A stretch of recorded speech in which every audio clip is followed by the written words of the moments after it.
Welcome to Collecting Chaos. My name is James, and today we're going to do a little work on my Adventures of Pinocchio comic, which is a four-color number 1203, I think. I don't know. I don't remember. uh, but I work on the cover, and I try to remove some of the stains.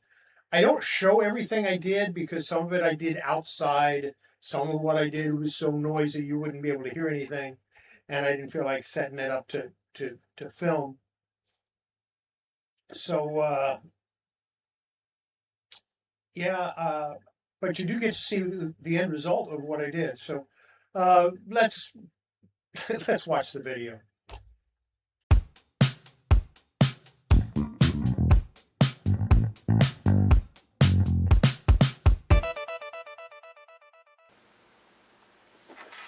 So let's see how this turned out. This is after the second wash.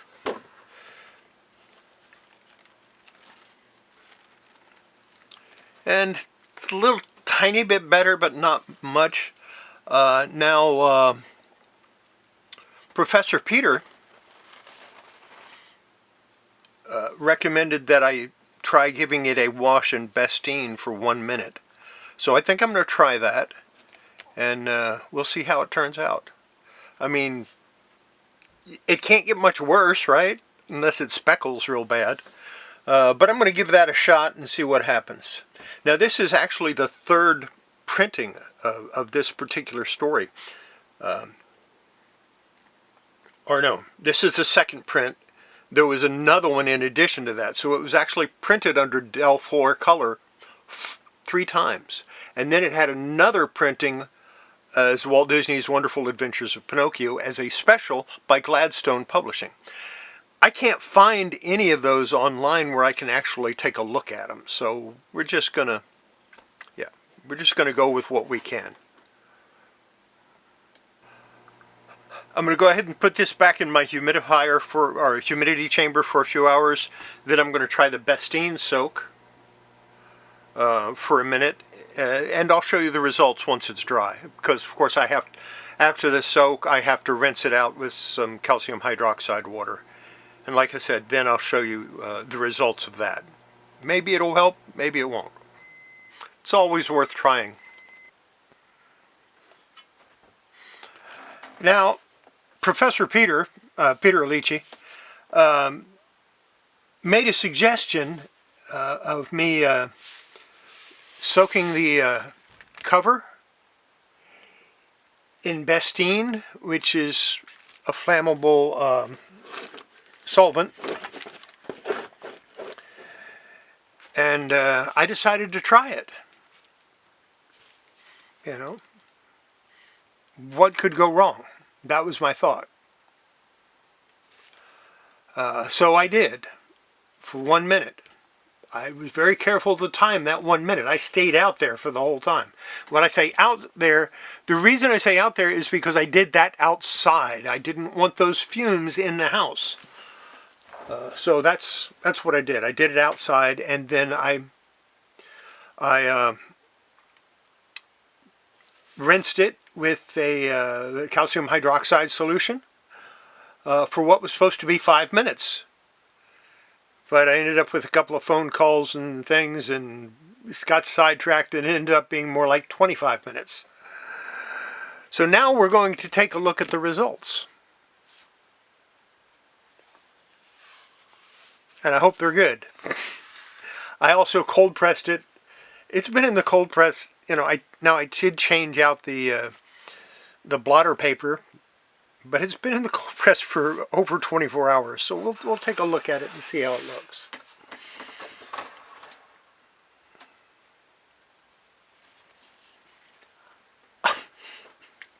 I'm amazed.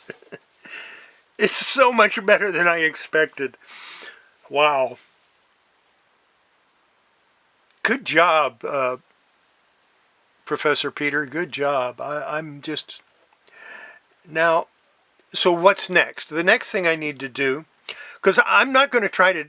I was going to mix up some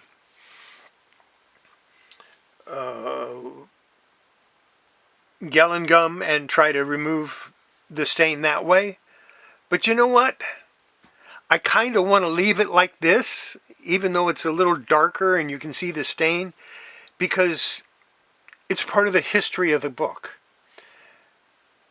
So what I'm going to do next is I'm going to mix up some, and the reason I wanted it completely dry, I'm going to mix up some paper pulp, and we're going to do an infill here with the paper pulp. In other words, a leaf casting. Here, and I might sharpen these corners up a little bit as well, because this one's missing a little piece, this is missing a little piece, and this is just rounded, and I think I want to sharpen that up. So, and after I do that, then I'll work on the tear seals. And there's a bunch of tear seals here that I want to work on, especially in this area. You see how it's missing some of the red? Well, I think that's because it's overlapped. And I think if I push up on this slightly,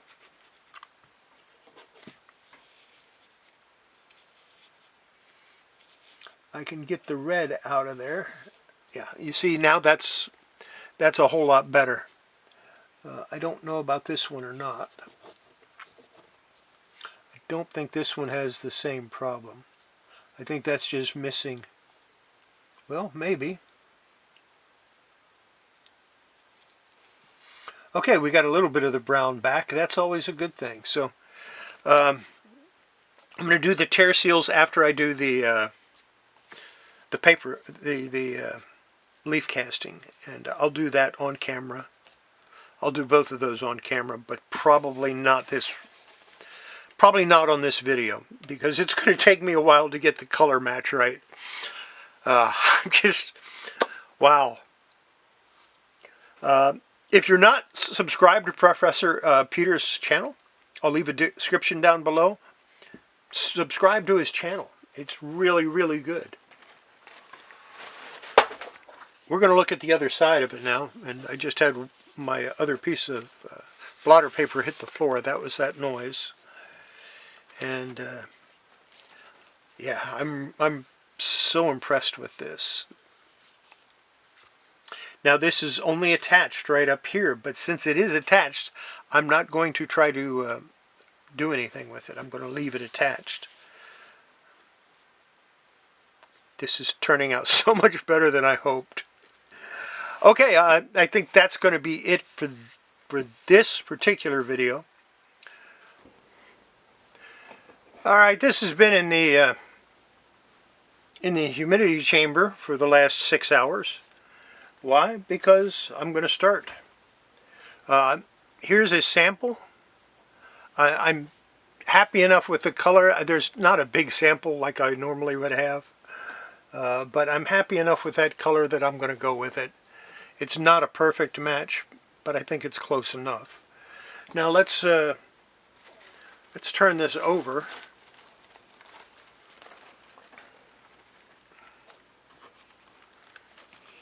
And we'll see what the match is on this other side. And this is the side that's important.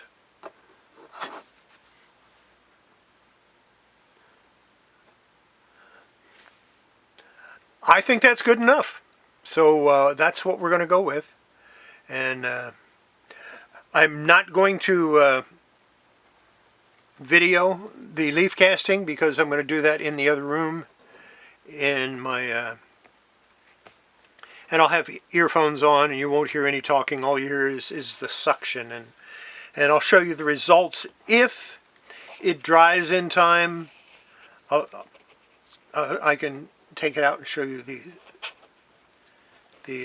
results. Hopefully it will dry in time, since I use the